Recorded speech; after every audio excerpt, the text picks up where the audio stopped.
श्री सीतारामचंद्राभ्यां नमः।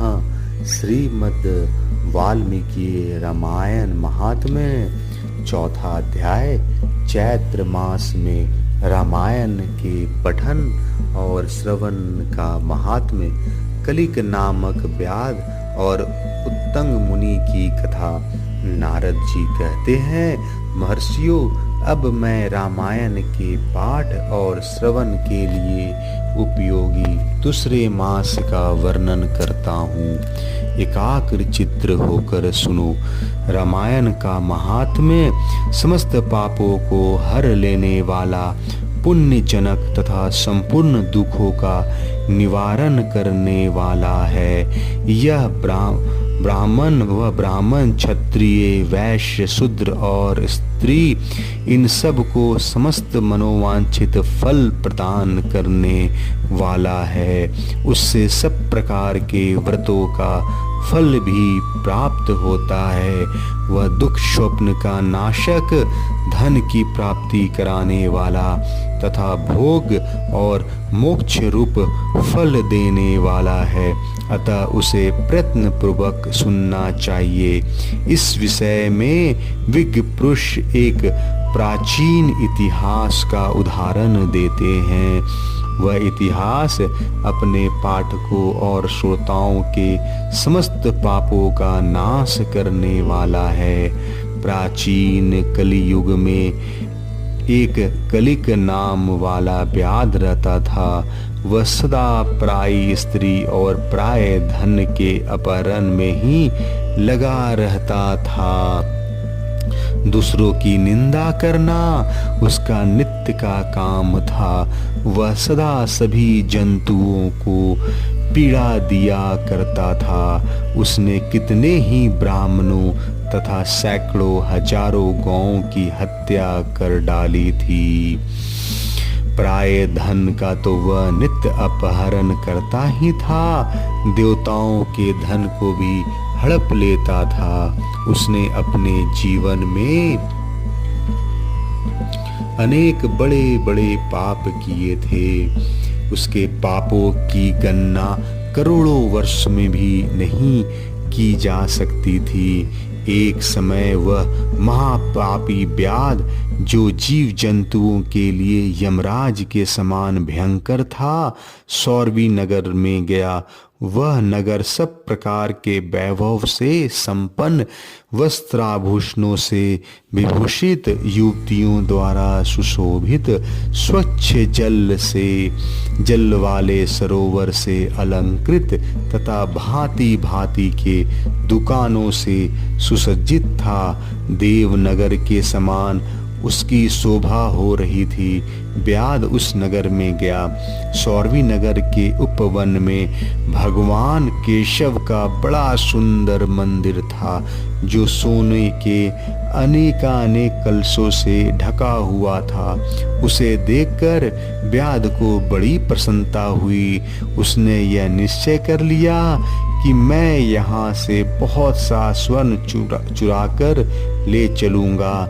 ऐसा निश्चय करके वह चोरी पर लट्टू रहने वाला व्याध श्री राम के मंदिर में गया।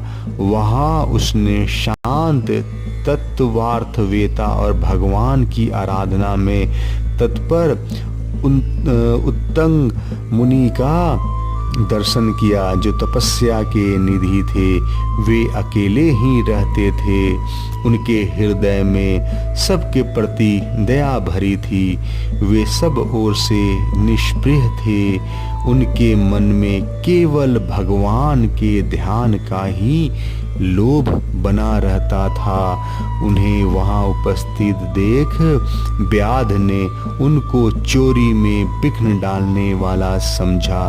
तदनंतर जब आधी रात हुई, तब वह देवता संबंधी द्रव्य समूह लेकर चला। उस मदोन्मत्त व्याध ने उत्तंग मुनि की छाती को अपने एक पैर से दबाकर हाथ से उसका गला पकड़ लिया और तलवार उठाकर उन्हें मार डालने के उपक्रम किया। उत्तंग ने देखा व्याध मुझे मार डालना चाहता है, तो वे उससे इस प्रकार बोले। उत्तंग ने कहा, ओ भले मानुष, तुम व्यर्थ ही मुझे मार डालना चाहते हो, मैं तो सर्वथा निरपराध हूँ। लुब्धक, बताओ तो सही, मैंने तुम्हारा क्या अपराध किया है? संसार में लोग अपराध की ही प्रयत्न पूर्वक हिंसा करते हैं। सौम्य सज्जन निरपराध की व्यर्थ हिंसा नहीं करते। शांत चित्त साधु पुरुष अपने विरोधी तथा मूर्ख मनुष्यों की भी सद्गुणों की स्थिति देखकर उनके साथ विरोध नहीं रखते। जो मनुष्य बारंबार दूसरों की गाली सुनकर भी क्षमाशील बना रहता है, वह उत्तम कहलाता है। उसे भगवान विष्णु का अत्यंत प्रिय जन बताया गया है। दूसरों के हित साधन में लगे रहने वाले साधु जन किसी के द्वारा अपने विनाश का समय उपस्थित होने पर भी उसके साथ वैर नहीं करते। चंदन का वृक्ष अपने को काटने पर भी कुठार की धार को श्वसित ही करता है। अहो विधाता बड़ा बलवान है, वह लोगों के नाना प्रकार से कष्ट देता रहता है। जो सब प्रकार के संग से रहित है, उसे भी दुरात्मा मनुष्य सताया करते हैं। अहो दुष्ट जन, इस संसार में बहुत से जीवों को बिना किसी अपराध के ही पीड़ा देते हैं। मल्लाह मछलियों के, चुगलखोर सज्जनों के और ब्याग मृगों के इस जगत में आकारण वैरी होते हैं। ओहो माया बड़ी प्रबल है, यह संपूर्ण जगत को मोह में डाल देती है तथा स्त्री, पुत्र और मित्र आदि के द्वारा सबको सब प्रकार के दुखों से संयुक्त कर देती है। मनुष्य पराये धन का अपहरण करके जो अपनी स्त्री आदि का पोषण करता है, वह किस काम का, क्योंकि अंत में उन सब को छोड़कर वह अकेला ही परलोक की राह लेता है। मेरी माता, मेरा पिता, मेरी पत्नी, मेरे पुत्र तथा मेरा यह घर बार, इस प्रकार ममता व्यर्थ ही प्राणियों को कष्ट देती रहती है। मनुष्य जब तक कमाकर धन देता है, तभी तक लोग उसके भाई बंधु बने रहते हैं और उसके कमाए हुए धन को सारे बंधु बांधव सदा भोगते रहते हैं। किंतु मूर्ख मनुष्य अपने किए हुए पाप के फल स्वरूप दुख को अकेला ही भोगता है। उत्तंग मुनि जब इस प्रकार कह रहे थे, तब उनकी बातों पर विचार करके कलिक नामक व्याध भय से व्याकुल हो उठा और हाथ जोड़कर बारंबार कहने लगा, प्रभु मेरे अपराध को क्षमा कीजिए। उस महात्मा के संग के प्रभाव से तथा भगवान के सानिध्य मिल जाने से वह लुब्धक के सारे पाप नष्ट हो गए तथा उसका मन में निश्चय ही बड़ा पश्चाताप होने लगा। वह बोला, विप्रवर, मैंने जीवन में बहुत से बड़े बड़े पाप किए हैं, किंतु वे सब आपके दर्शन मात्र से नष्ट हो गए। प्रभु मेरी बुद्धि सदा पाप में ही डूबी रहती थी। मैंने निरंतर बड़े बड़े पापों का ही आचरण किया है। उनमें मेरा उद्धार किस प्रकार होगा? मैं किसकी शरण में जाऊं? पूर्व जन्म में किए हुए पापों के फल से मुझे व्याध होना पड़ा। यहाँ भी मैंने पापों के ही जाल बटोरे हैं। ये पाप करके मैं किस गति को प्राप्त होऊंगा? महामना कलि की यह बात सुनकर ब्रह्मर्षि उत्तंग इस प्रकार बोले। उत्तंग ने कहा, महामते व्याध, तुम धन्य हो, तुम्हारी बुद्धि बड़ी निर्मल और उज्ज्वल है, क्योंकि तुम संसार संबंधी दुखों का नाश का उपाय जानना चाहते हो। चैत्र मास के शुक्ल पक्ष में तुम भक्ति भाव से आदर पूर्वक रामायण की नवा कथा सुननी चाहिए। उसके श्रवण मात्र से मनुष्य समस्त पापों से छुटकारा पा जाता है। उस समय कलिक व्याध के सारे पाप नष्ट हो गए। वह रामायण की कथा सुनकर तत्काल मृत्यु को प्राप्त हो गया। व्याध को धरती पे पड़ा हुआ देख दयालु उत्तंग मुनि बड़े विस्मित हुए। फिर उन्होंने भगवान कमलापति का स्तवन किया।